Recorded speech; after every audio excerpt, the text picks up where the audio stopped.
Hi dears, in this video I'm going to give an introduction to Michel Foucault and a few points from his two lectures and an analysis of the Unities of Discourse.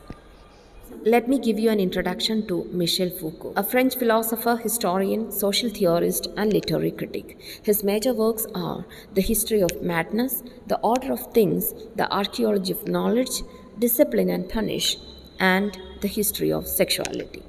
Foucault's What is an Author is a lecture responding to Roland Barthes' famous essay, The Death of the Author.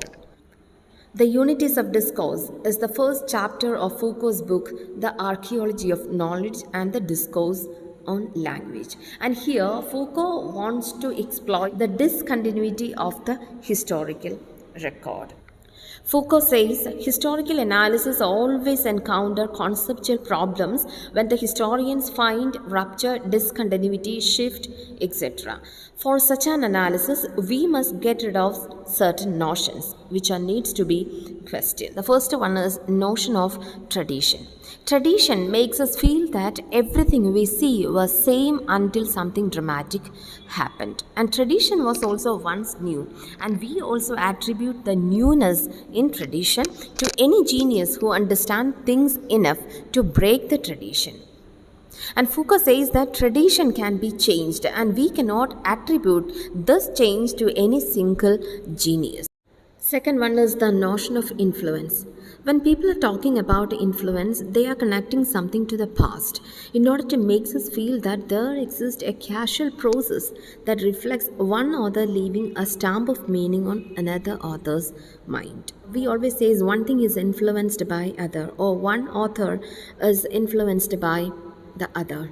For example, Shakespeare was influenced by many writers, and such notion of influence should be changed. Next one is the notion of development and evolution. We always say there is a link between two events, or normally people have a tendency to search for its origin. Or in order to link a series of events, we went back in search of its evolution. Next is the notion of spirit. We are trying to categorize things or people having same spirit. And Foucault says we should abandon the notion of spirit, as it is a way of giving false unity to our collective consciousness to emerge as the principle of unity and explanation. And Foucault says we must question all these ready-made syntheses and groupings that we accept before any examination. And according to Foucault, we also need to question the unities such as science, literature, philosophy, history, and fiction, because the distinction between these genre are not complete as we take it for granted. Next, he talks about the distinction between books and author's work. The books may appear as a concrete unity, and for that he used the term oeuvre, which means a complete body of an author's work. But it is only a collection of poems or chapters or theories authored by individuals which are not related to each other. The collected works can be a collection of disparate items or abandoned sketches or the notes of reading of many authors.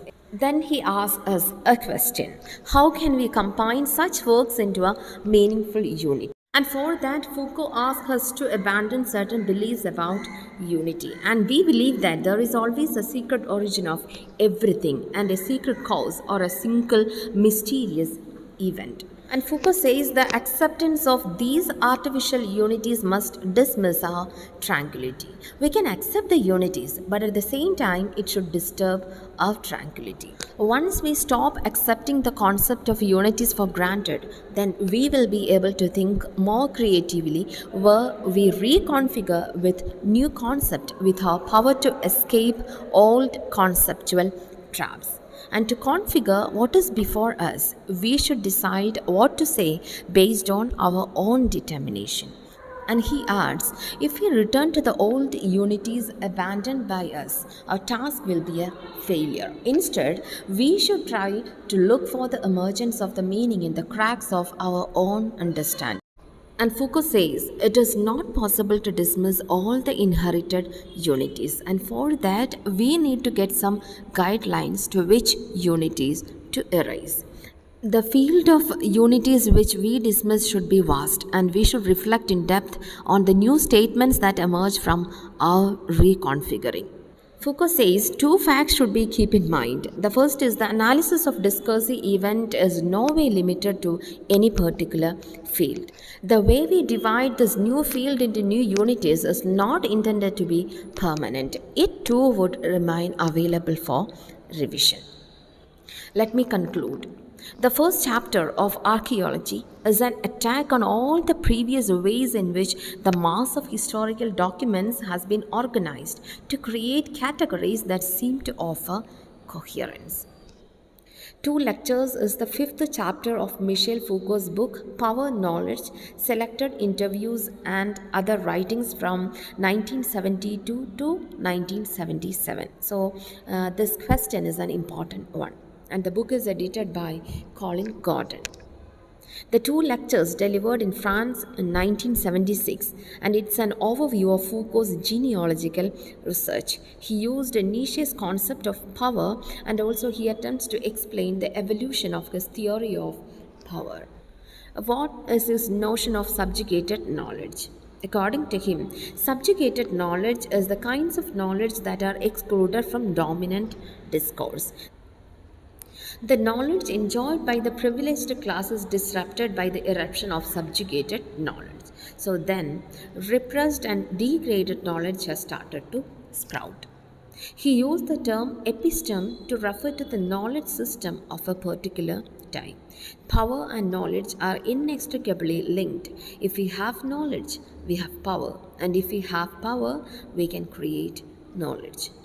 In these lectures, he rejects the Marxist tendency to reduce all relation to power in economic terms. And he says it is wrong to locate power in structure or state or the agent, which means economically dominant section of the society. What is panopticism according to Foucault? Foucault uses this as a metaphor for the operation of power and internal surveillance in the contemporary society. It is described in his book Discipline and Punish. The most famous example of power he mentioned is the confession outlined in the history of sexuality.